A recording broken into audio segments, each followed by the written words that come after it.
You're watching Co-op for Two, broadcasting live from Champaign, Illinois, Sunday, March 19th, 2023. It's around 3 p.m. Central Standard Time. And today we're playing turn 12 of The Case of the Blinded Birder, a Murders-by-Mail, play-by-mail game.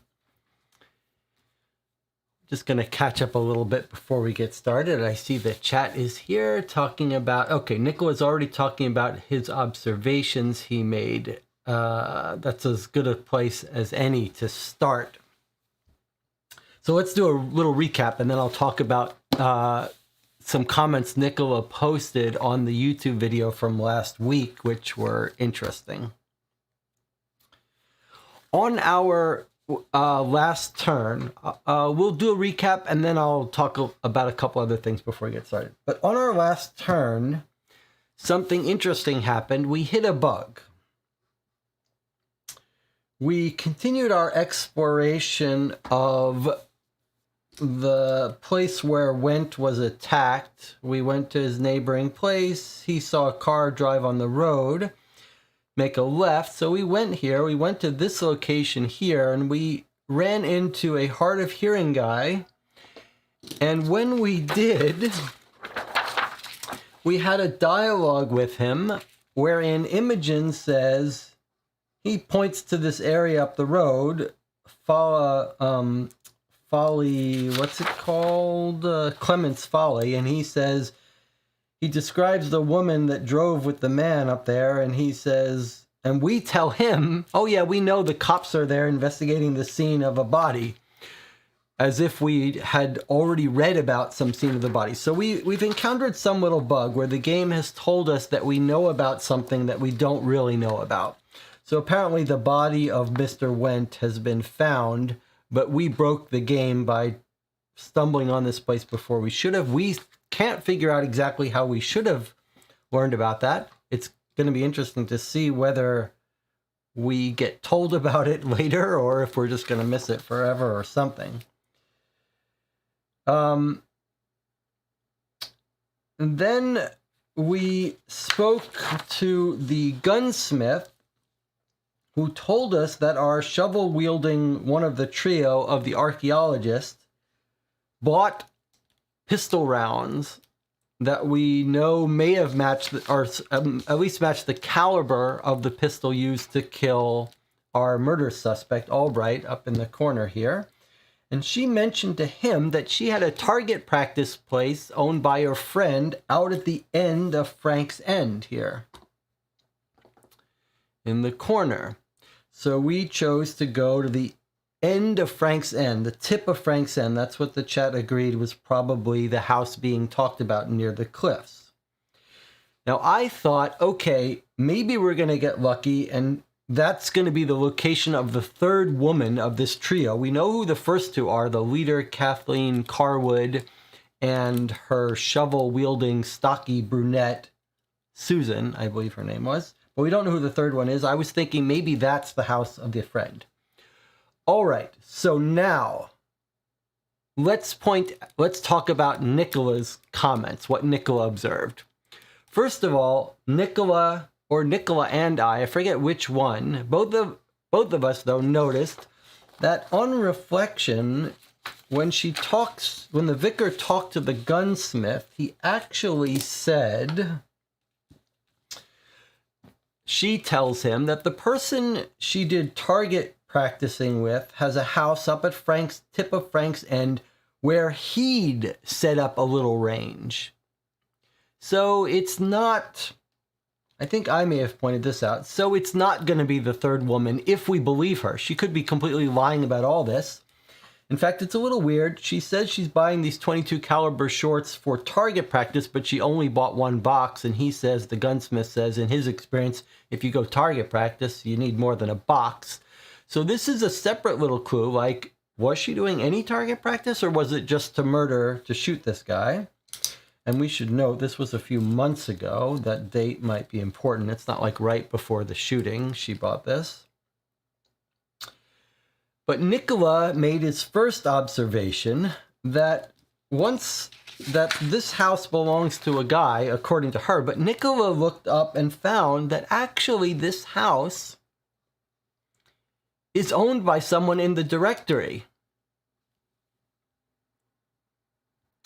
Nicola points out the house that we're going to is actually owned by Wollaston Franks. Now, we know that name because we know that the original archaeological hill here is Janet is the shovel person, not Susan. The archaeological hill was originally discovered by Wollaston Franks. So it looks like this house owned here is a descendant of that person. So that's going to be interesting to go there anyway. That was Nicola's first observation. Then Nicola had a completely independent observation, which was very interesting. Nicola said, guess what? The house close to Borley Wood, where our murder scene was, C9 here, right up here, is owned by Imogen. Now, where did you get that from, Nicola? Is it in our introductions about each person? Does it tell us where they live? That's a new one on me. Where do we know? Is it just from the directory? Is that what you've done? You've just been going through the directory and found that Imogen what's her name? Imogen what? Imogen Bickford. So are you saying that you looked up looking for addresses, and when you looked up Imogen Bickford Smithy, let's get us off this, Imogen Bickford Smithy does indeed live at C9 right across the way from the murder scene. That's fascinating. So we were already talking about the idea of going here for possible witnesses. We talked about it. We considered it. We ultimately decided against it for the moment. But now we really want to go there. And a good question is, who do we send there? Do we send Imogen to her own house, let her get some food, take a nap or whatever? Or do we send someone else to her house? Rob says, that would be funny if Imogen is the culprit. I mean, Imogen is one of our favorite characters here with their dog Wooster. So you would think she might have, we sent her to the scene. You would think she might have mentioned, hey, my house is right across the way. Isn't it a little odd that she didn't mention that to us when we sent her to the scene? Like, didn't say Wooster knows these woods well because we live across the street? So we're going to go there before this, before we finish playing this game. It's just a matter of who do we send there. It would be fun. What would really be funny is if we could send two Imogen and someone else there at the same time and see the scene from both of their standpoints. All right, so those were Nicola's really interesting observations. Let me catch up with the chat. So the other thing I did, though, I emailed Murders by Mail to give them a bug report about this bug we encountered. But I haven't heard back, so I can't pass on any information about that yet. I hope that I will hear back eventually. All right. Let's not forget we've got side stories. We've got a whole bunch of stuff still to do in this game, even though we believe we understand the core thing going on here, but we don't know the circumstances. We know he was blackmailing them, but we don't know the circumstances of his death. And we're still trying to put together a theory about how the particulars of how he was shot through his binocular lens. Like, it seems like this trio would have had good reason to kill him because he was blackmailing them, but it's not clear why he would then be watching them. My working theory is that they set him up. They told us, meet us at Borley Wood where we'll give you money to pay off your blackmail, and that they were planning to set him up to kill him. but maybe he got suspicious and was like, I wonder if I'm being set up. Let me study the rendezvous point before I meet there. And maybe, you know, they saw each other. All right, a little bit of bookkeeping before we get started.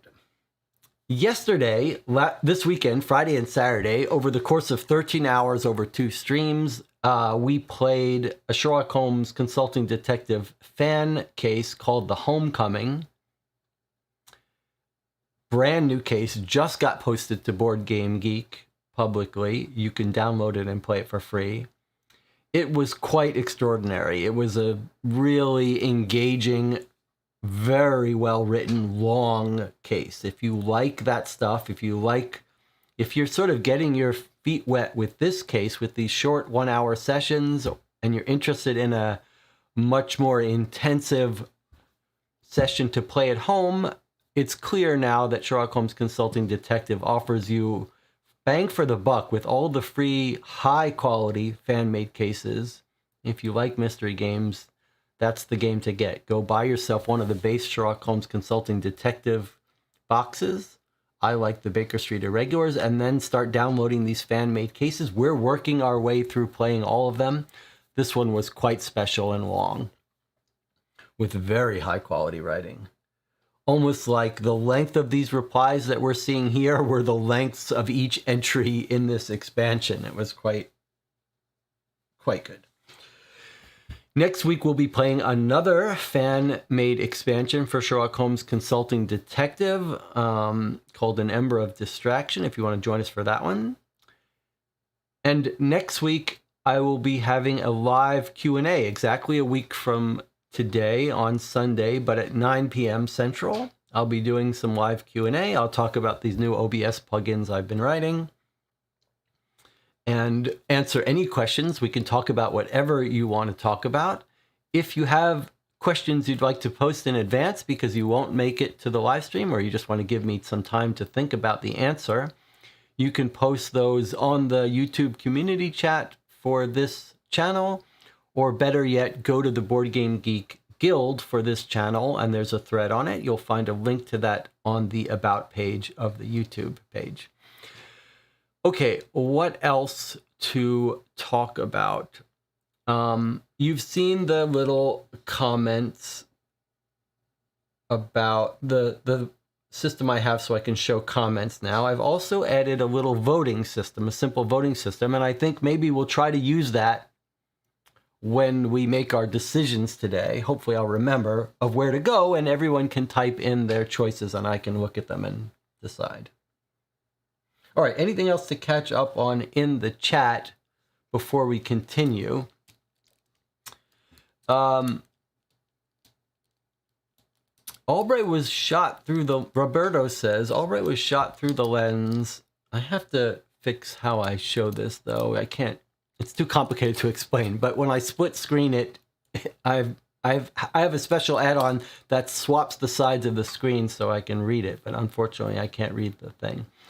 Albright was shot through the lens of some binoculars. It means he was looking at the shooter just before he or she shot him. Right. That makes no sense. A normal person would duck, right? Well, you don't duck once the gun is shot at you, but you're right. Like if you were looking at someone and they were aiming a gun at you, you would look away. But I think Debbie's answer is probably the right one, that it happened too fast. Like if someone's aiming the gun at him and then he turns his binoculars and catches them, then the person shoots him. So maybe it just happened too quickly.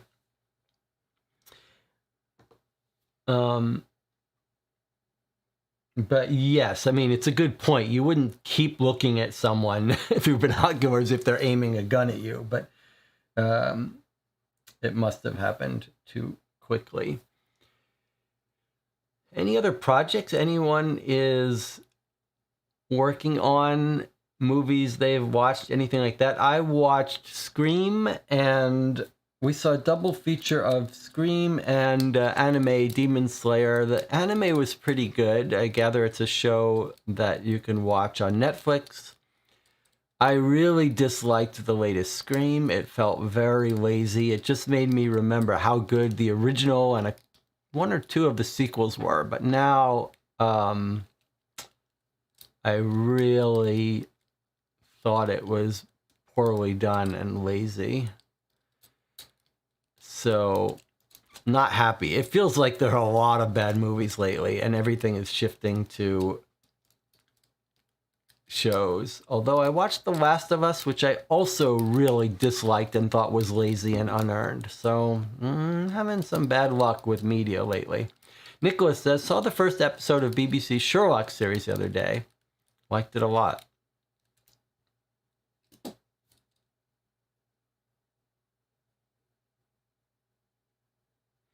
All right, you guys can fill me in on more stuff later. Let's get to today's reply and open it up and see what we've got.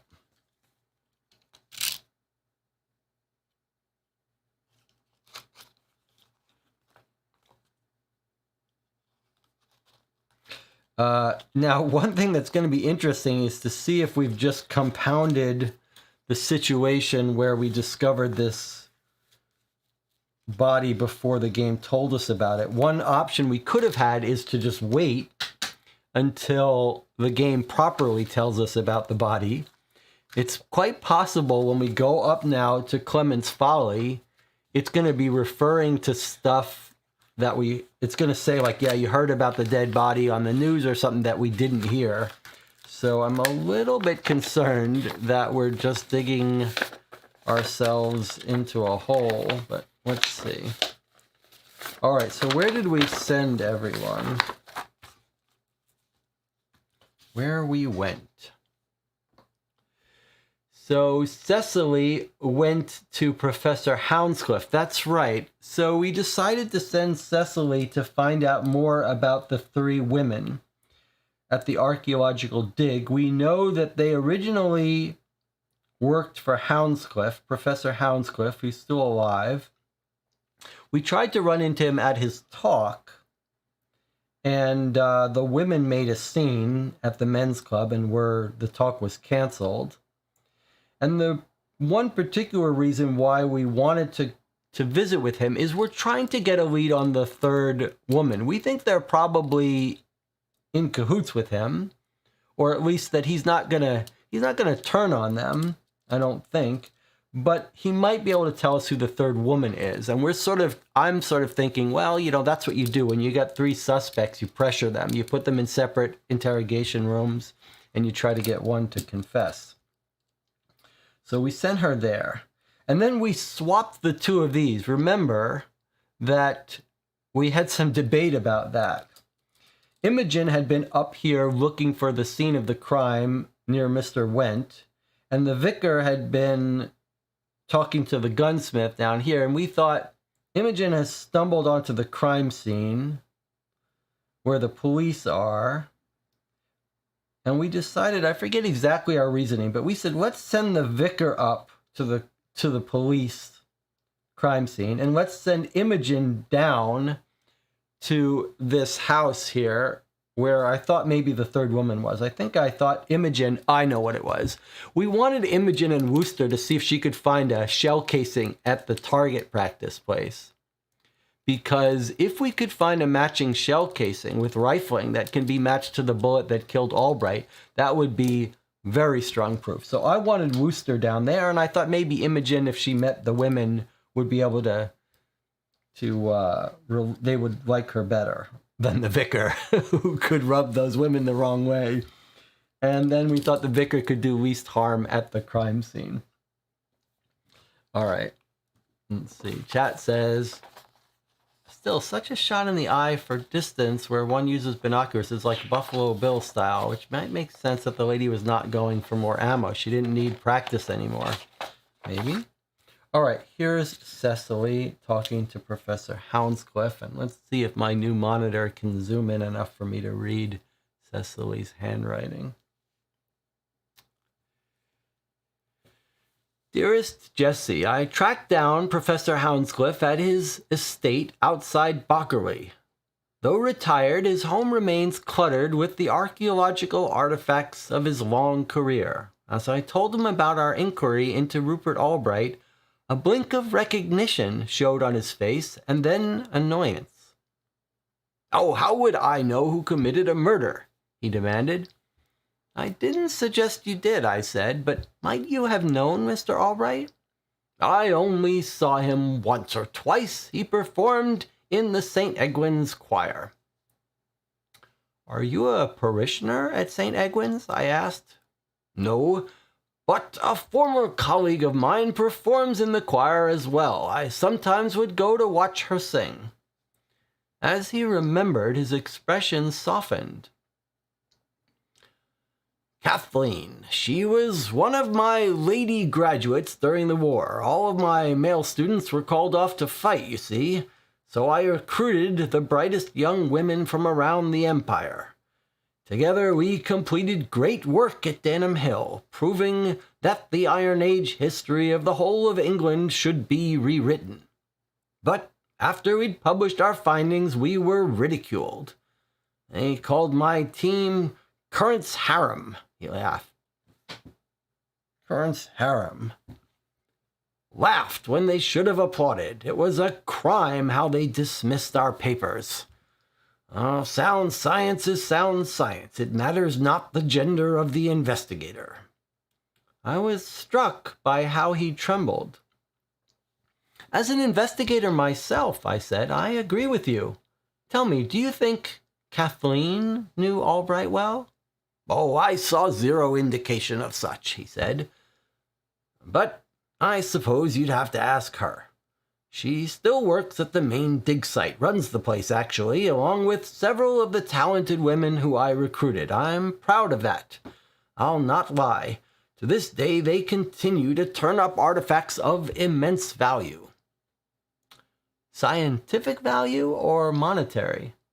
"Oh, mostly scientific," he said, "though some of the pots on display at the Hills Visitor Center would be worth something at auction, if I had to guess. But the true value of the work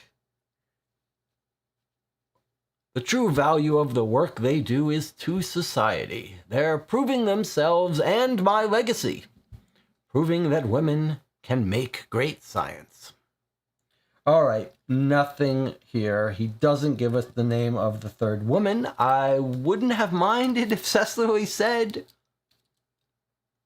"Can you give us the names of those three women?" He just mentions Kathleen, who we already know. It's not entirely clear. It sounds like we can clear him from being involved. It sounds like he's sort of retired and is not really up to date with everything, just happy that they're continuing his work. Maybe he doesn't know that they're planting artifacts. Nothing huge here. All right, now Imogen going to the house at the tip of Frank's End down here. Let's see what Imogen can do for us.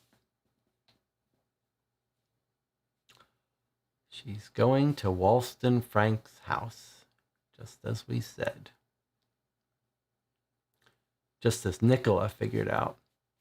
"Dear Jessie, Wooster and I drove to the end of Frank's Lane and found myself before a noble but sagging old house backed against a modest cliff.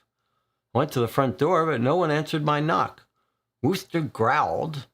Then we both startled at the unmistakable bang and answering echoes of a gunshot coming from the rear garden. Nervously, I put Wooster on his lead and snuck around the house.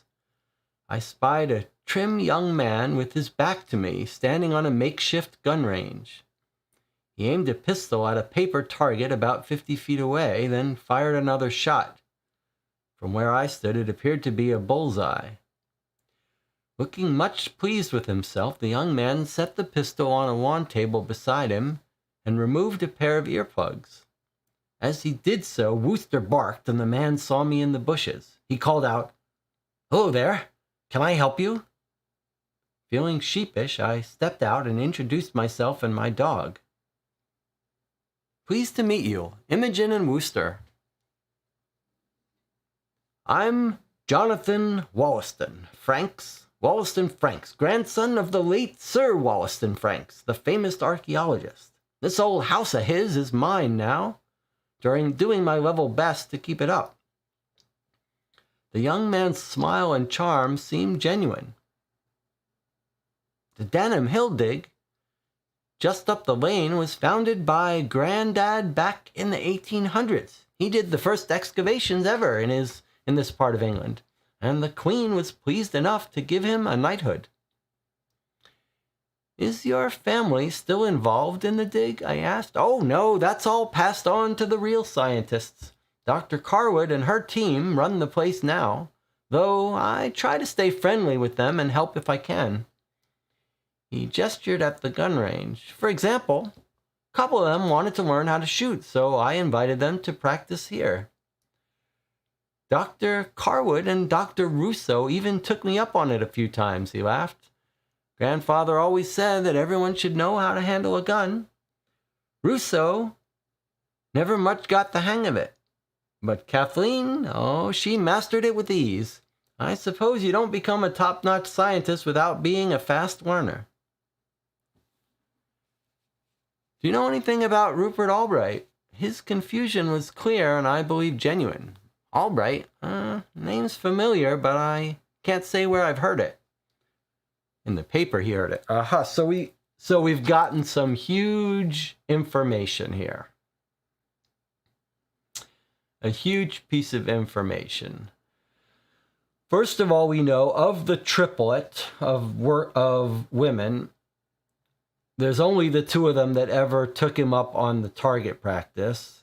And the one we suspected, who's claimed to have the gun in her purse, the shovel digger, is not a good shot. It turns out that we've only got one good shot, and it is Kathleen Carwood herself, the boss. Well, that's pretty huge news for us. Because someone who shot Albright through the eye with a pistol at range had to be a very good shot. And that's not going to be our shovel digger. It's going to be Kathleen Carwood herself. Now, I wouldn't have minded if Imogen and Wooster didn't ask to pick up some shells, but I guess if this guy's always firing target shot, maybe it was going to be hard to find it. But, yeah. Okay. So it's Janet's gun, but Kathleen is the better shot. Yeah, that's what we think. All right, so now we believe Kathleen is our shooter. But Kathleen could have her own gun, but probably not. Probably it's... I've been calling her Susan, but is that her real name? What am I keep getting it wrong. What is her real name of the shovel? Why do I keep calling her Susan? But yeah, it's Kathleen. In fact, it's possible that the other women don't know. It's Janet. It's Janet. It's not Susan. It's Janet.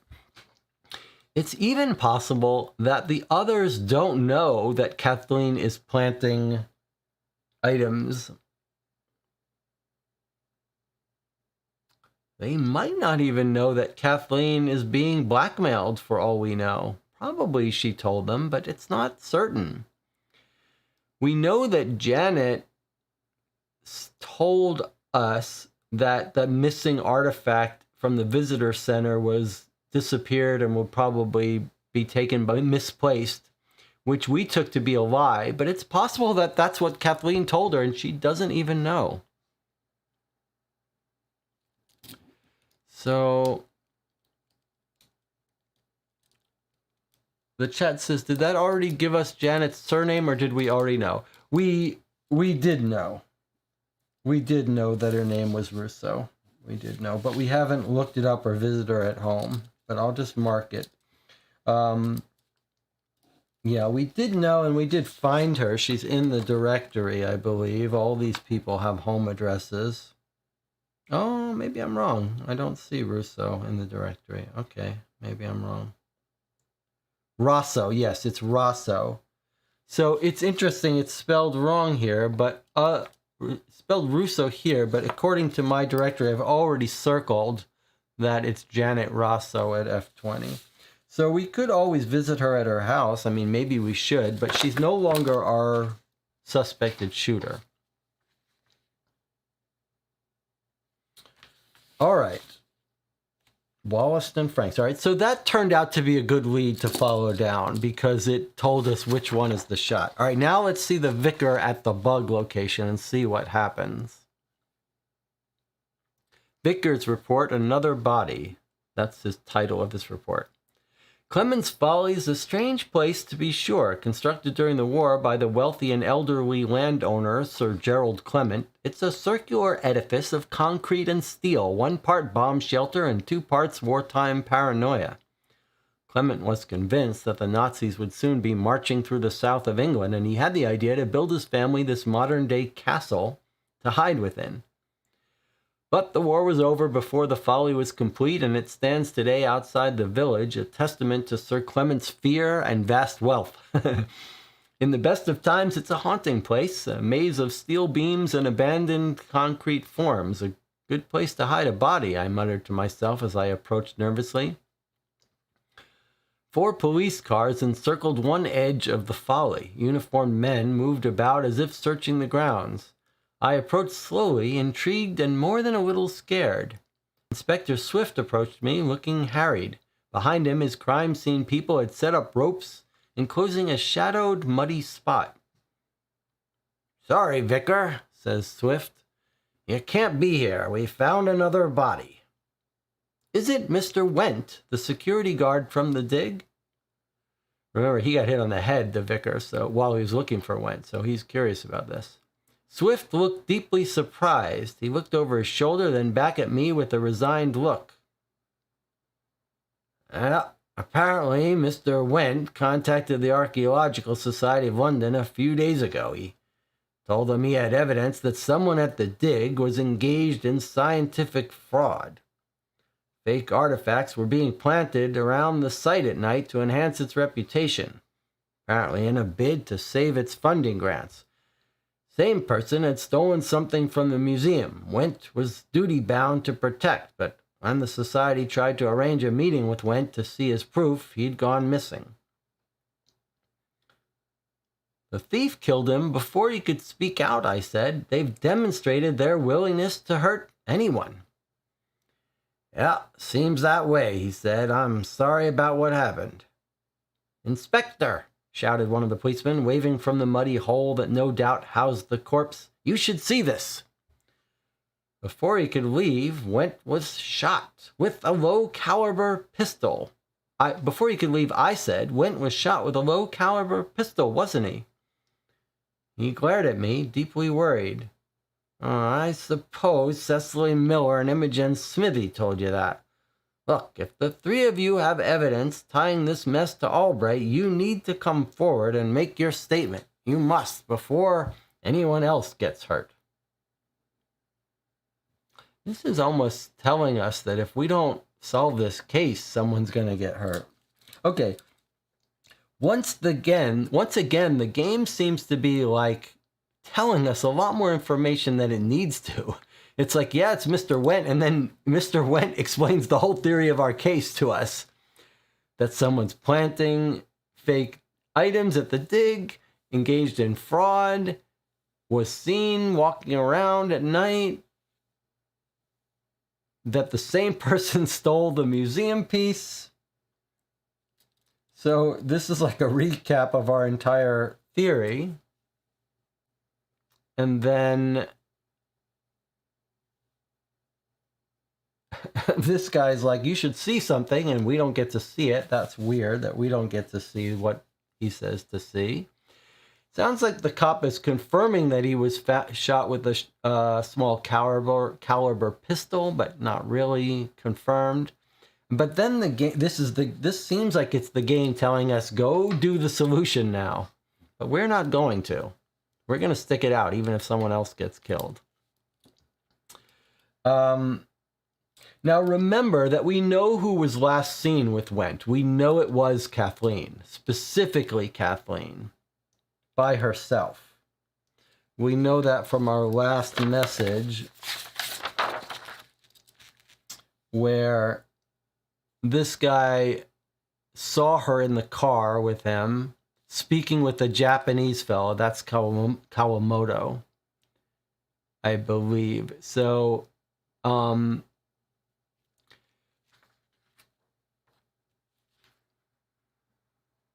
believe we know it's Kathleen, right? Not Rosso.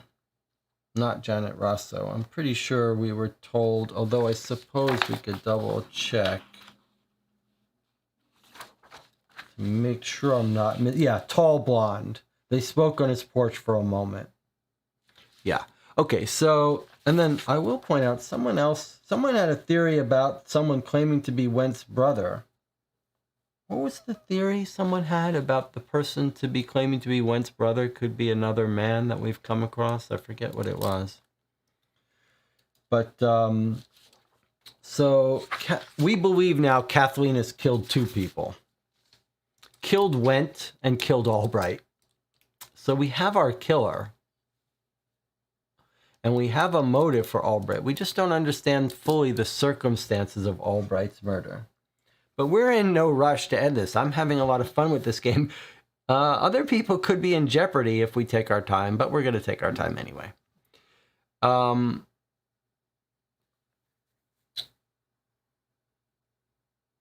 Let's see. Well, it's time to figure out where we want to go next. We've got no new leads, so it's old leads we're going to be following up on.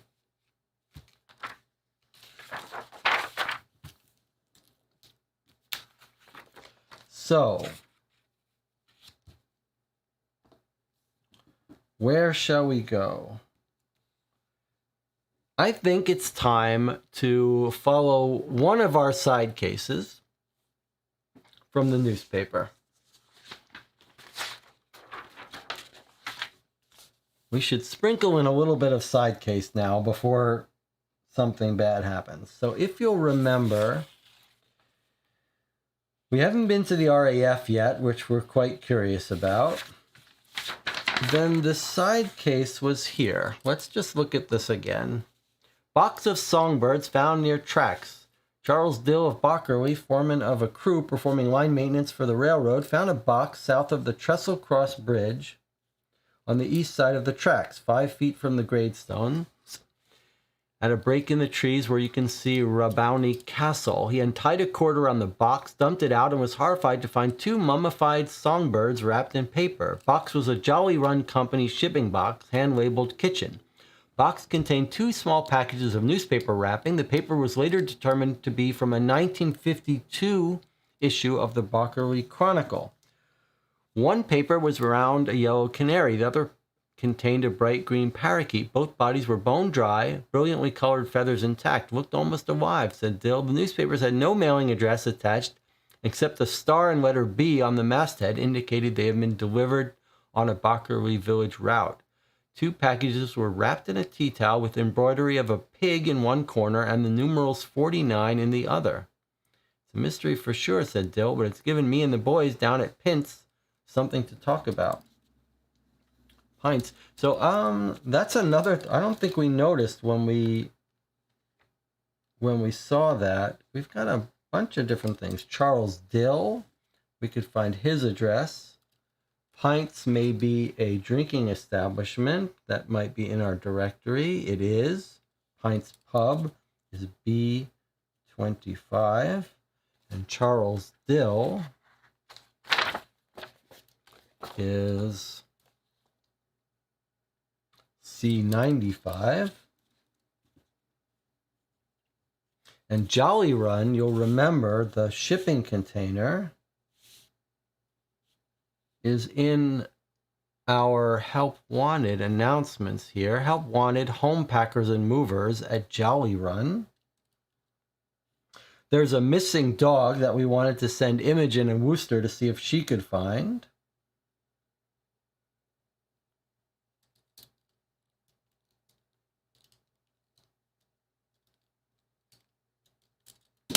Then there's the pig in one corner and numerals 49 in the other. I wonder if there's not a, what would it be? Maybe a slaughterhouse? Or a pig farm? Let's just see if we have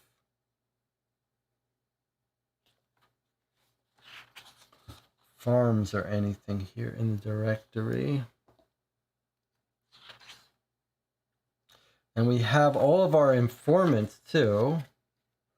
Parks, professional lawyers, pubs, stores, farm supply. They might be able to recognize that. So might the historical society place that we have friends at. Taxidermy. So taxidermy might be a good place to ask about the birds, the little side story birds.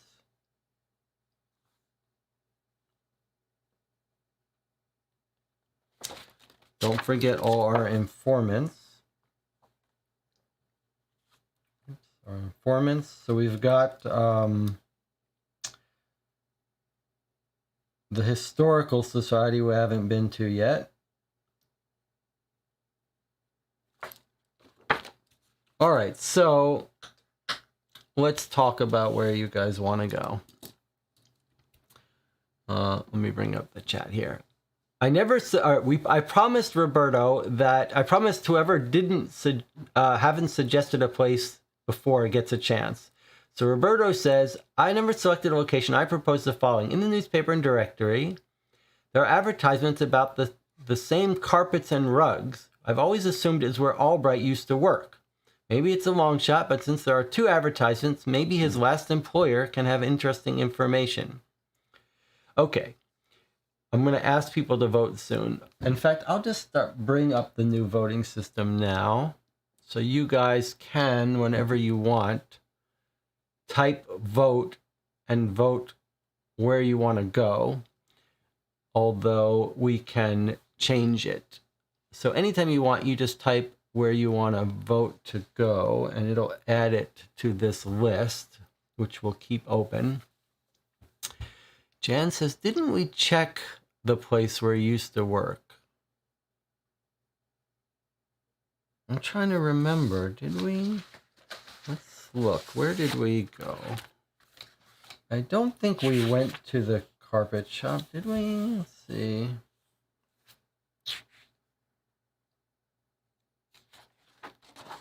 Albright's Bank. We never worked. We went to Albright's house. We never went to Albright's Bank, though. So that's an option. Let's think about our options here. I may have to take this vote off the screen. You can keep voting.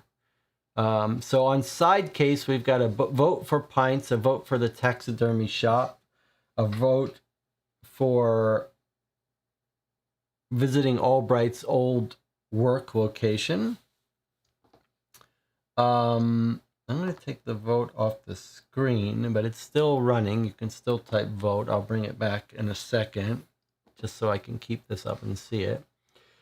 Wasn't there a lead about the wife's will or divorce? Well, he didn't make any money, if that's what you're talking about.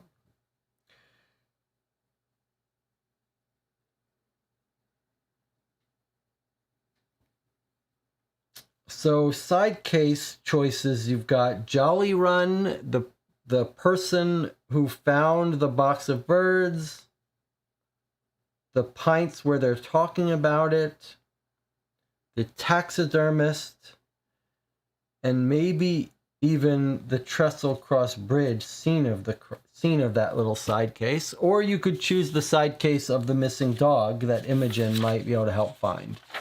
Now, as far as our real case, just to give you, and then the RAF would be a side case. Now, to give you some choices related to our case, we've got the house across the way from the murder scene where Imogen lives. We could decide to go there and who to go there. Then there's the bogs, which is on the other side of the murder of the where the body was found. That might be another place. Someone could have thrown their gun in there. They could have disposed of something in there. So that would be a reasonable place. We had another theory that maybe someone on the bridge could have seen something. So if you're interested in scene of crime, that might be a good place to go.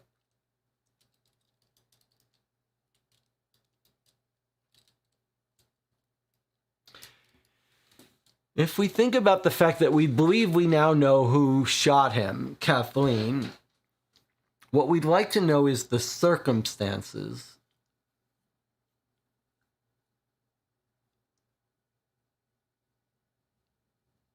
And how would we learn that? By going around scene of the crime, maybe. We've talked to the people that knew Albright. He didn't tell any of them about it. We could visit Kathleen at her house. If we think Kathleen Carwood is our suspect, perhaps we should be visiting her at her house. Like, perhaps we should be focusing on her. She's at C45. We haven't talked to her yet. I mean, we've talked to her at the dig, but we haven't been to her house. That could give us some information. All right, let's look at the vote and see where people want to go. Let's make our actual choices. So let's see if I can bring it up. Okay, let me see what we've got here. Emmy wants to go for the lost dog. Remember, we've got 3 choices, so you can only vote. You can only make one statement. So if you want to say multiple places, just say vote and then put like A, B, C. And Tina goes to the taxidermy shop, or maybe we're just talking about the side case. So we've got 2 people wanting to go to Imogen's house. All right, let's go to Imogen's house. I mean, Nicola found this great observation that it's Imogen's house. And we wanted to go there anyway for a witness. So we're going to go to Imogen's house. Now, who do we send to Imogen's house? Do you want to send Imogen or do you want to send the vicar? If you send the vicar, he's going to surely, if he's going to talk to anyone, he'll be talking to Imogen. So that's going to be a weird situation. We've got a vote for Janet's house, a vote for Kathleen's house, and then some votes for the side case. Pints, rug shop. All right. So Roberto's going to get to make a choice this week. This is his one shot. He's chosen the rug shop. So we're going to go to the rug shop. It doesn't feel to me like we're going to get any good information at Albright's last job, but it was described in a little bit of a weird way. So it's possible he still has some context there, but we'll give it a try. Now, that still leaves Imogen's house is our case related. The rug shop is sort of a hybrid.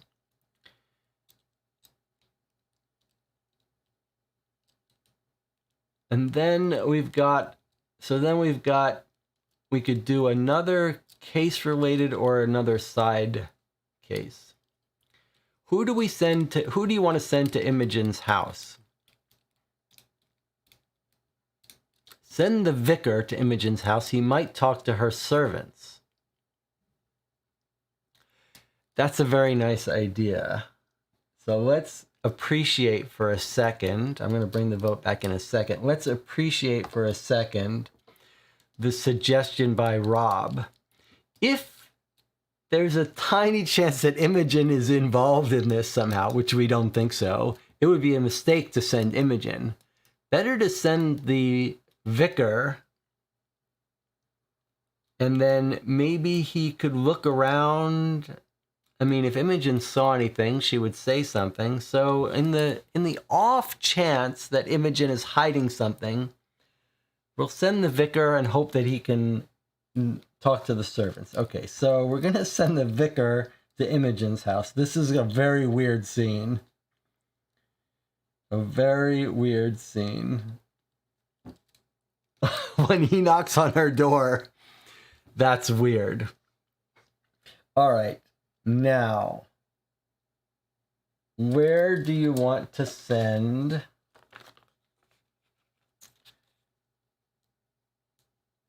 who should go to the carpet store where Albright used to work?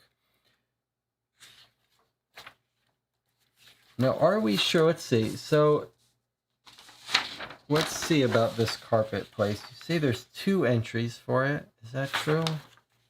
There's one in the... I believe there's only 1 entry. Now, where did we learn about Albright's carpet store? I know we did learn about it somewhere, that he used to work there. I see 1 ad. Are we sure this is where he used to work?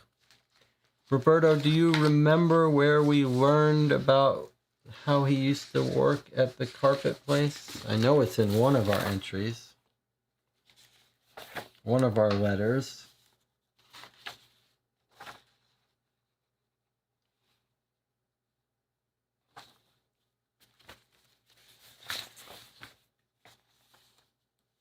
But I can't remember where. I mean, how many carpet places can there be? Let's see, maybe we circled it.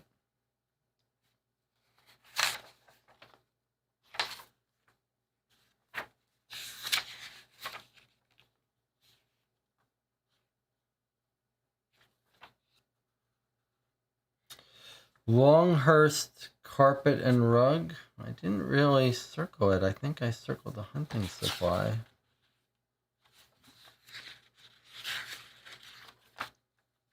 Let me see. We learned about it from Albright's mother. We learned about it from Albright's mother, huh? Let's read it. Let's find it, just so we make sure that we know what we're doing here.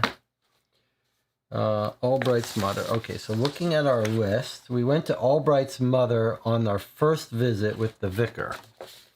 So letter number 1, the vicar. Let's see what's going on with the carpet store. Okay. We go to talk to her on our day 1. We talk to the mother. Was there anyone who had gained from his death, we ask. Not by way of money, certainly. He'd been living frugally since the war on a tiny inheritance he got from his wife. Her face grew pained once again. When Alice passed, it was so hard for him he had to quit his job at the carpet store. Her family are farmers over on Knockwood Lane. Prosperous, but by no means wealthy. You know, now that I think back, they resented he got anything. And then we made a note about them being farmers on Knockwood Lane. This is about the wife, the ex-wife, when she died. Now I'm a little bit curious about, because we got those little side case with the pig wrapped in a linen cloth that had a pig logo on it. I wonder if this farm that we find in the directory, where is the farm? Is that possibly her farm? That would be very interesting. I thought I saw a farm somewhere in the directory. Park, schools. Did we ever identify that farm and where we thought that was?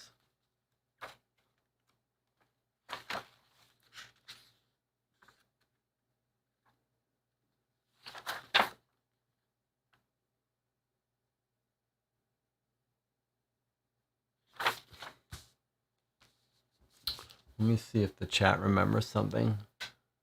Where is that? Yeah, where is that? I think we tried to look for it at some point and we found it. Her family are farmers on Knockwood Lane. Did we ever find Knockwood Lane?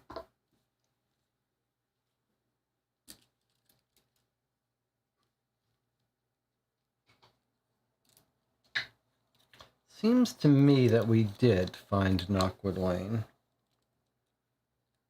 But I'm very curious if maybe the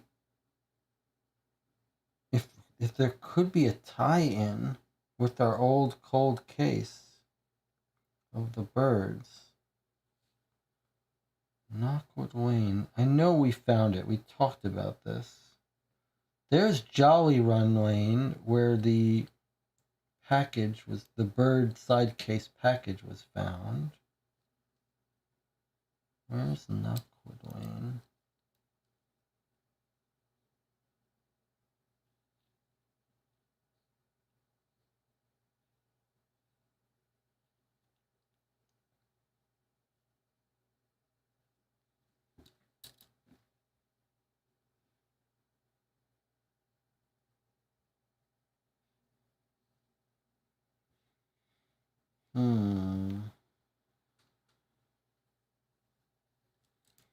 I'm sure this has got to be frustrating. Oh, there's Knockwood Lane. Okay, so there's Knockwood Lane down here. Jesse check. Okay, let's see. It's in Netherwellow, N21, N22. These are the houses in Knockwood Lane. Okay. So, yes. Knockwood Lane is this whole thing here. So you've got N21, N22, N23. And a farm. So these all look like farms, really, but our best candidates look like N22 or N23 if we wanted to trace down the family. Now, I was hoping when we found these two, that one of them was going to be number 49, because that's what the tea towel said, 49. Actually, looks like we've been to a 49 and N49, Netherwellow. What was N49 in Netherwellow? The tea shop. Huh? Wait a second. Let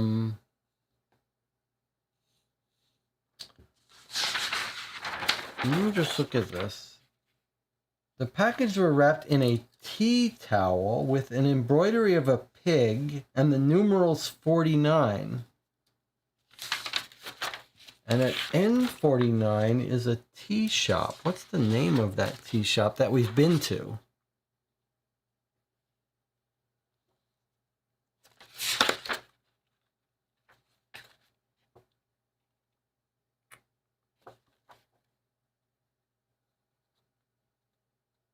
It was right across from the church.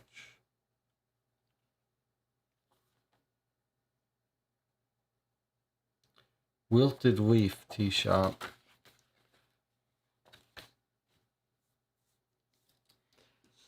All right, well, I don't know.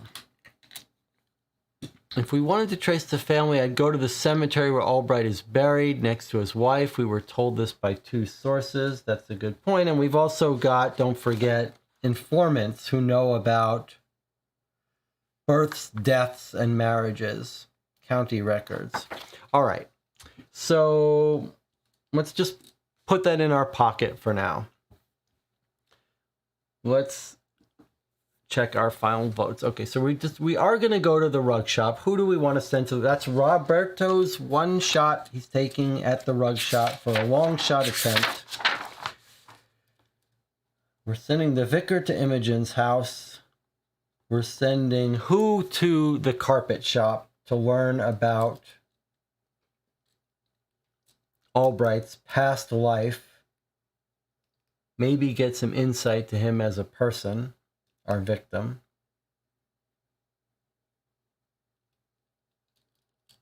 And then we could send someone else to either Kathleen's house, Janet's house. Cecily to carpet shop, says Nicola. Okay, let's do that. So the carpet shop was B27, right? B27 carpet shop. Okay, that leaves Imogen. Shall we send Imogen to Janet's house? We don't think Janet is the shooter anymore, but we could try to get her to confess something, but it seems like not the best. We could send her to on a side case. It's Imogen, so we could send her to the lost dog case while we've got Imogen free. We could send... I think we should do the lost dog case. Like, the sooner that dog might be in trouble. And it seems like maybe Imogen, we should worry about that dog getting in trouble. So if we want to save that dog's life, maybe we should investigate the dog. Nicholas says the dog's also conveniently close to the cemetery. All right. Let's send Imogen on our newspaper dog shop. So this is like this turn is our sort of fluke, our scattershot side case turn. Missing dog, contact Sybil Ezel, E25, generous reward, answers by Corky, E25.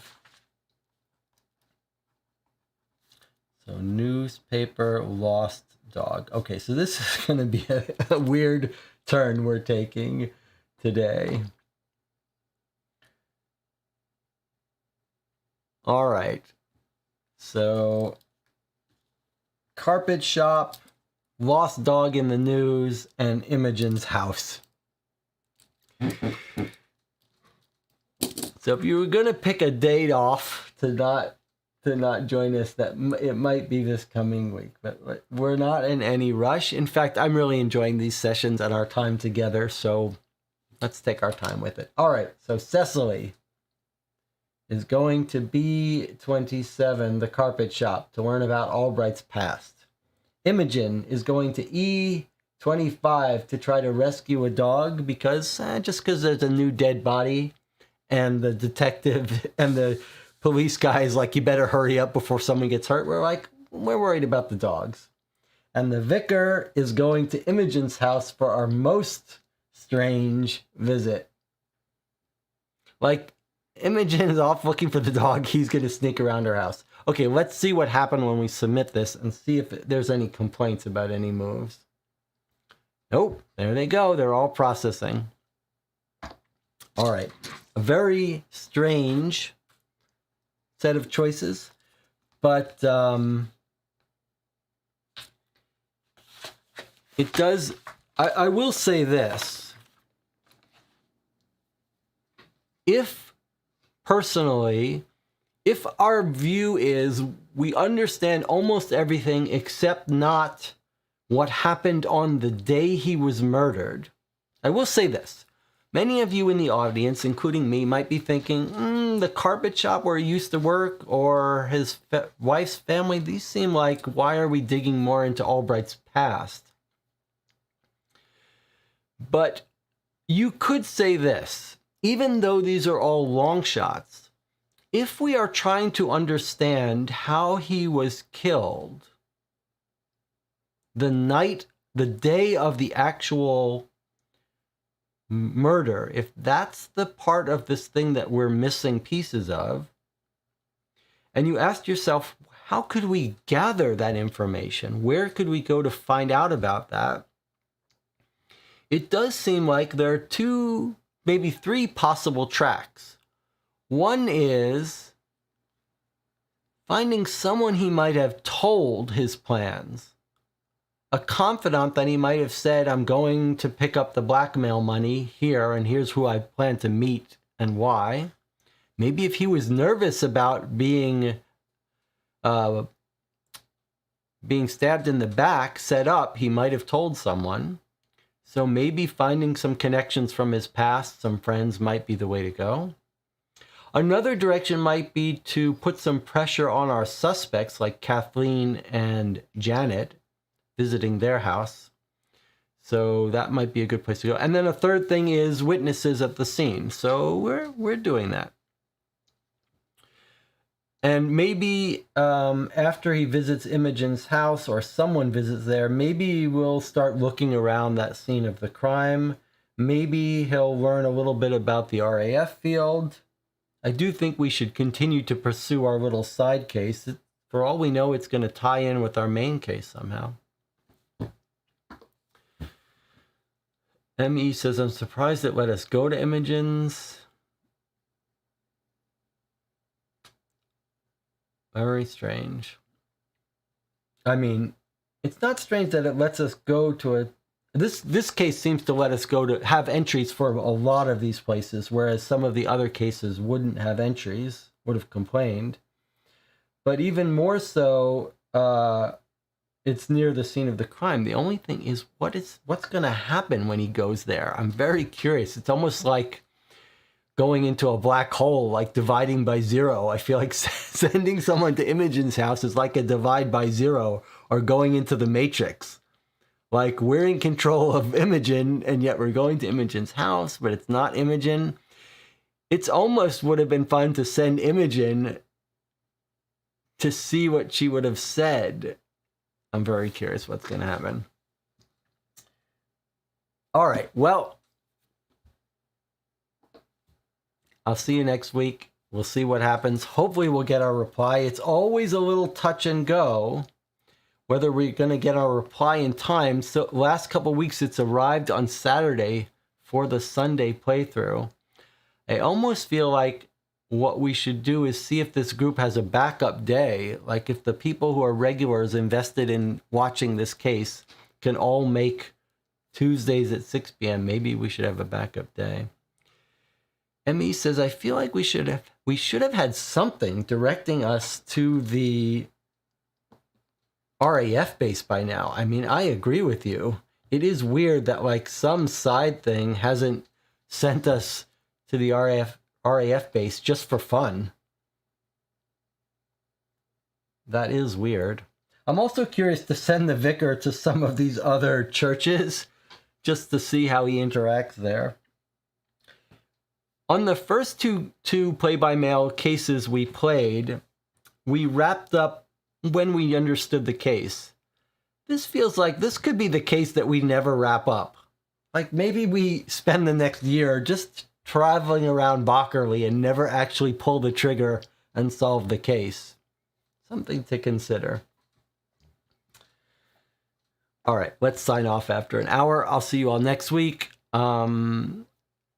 And join me for the live Q&A. If you have questions, submit them early on the Board Game Geek Guild. Maybe I'll do a surprise stream sometime this week, play something else on the shelf somewhere. Thanks for joining me. Always a pleasure. See you next time.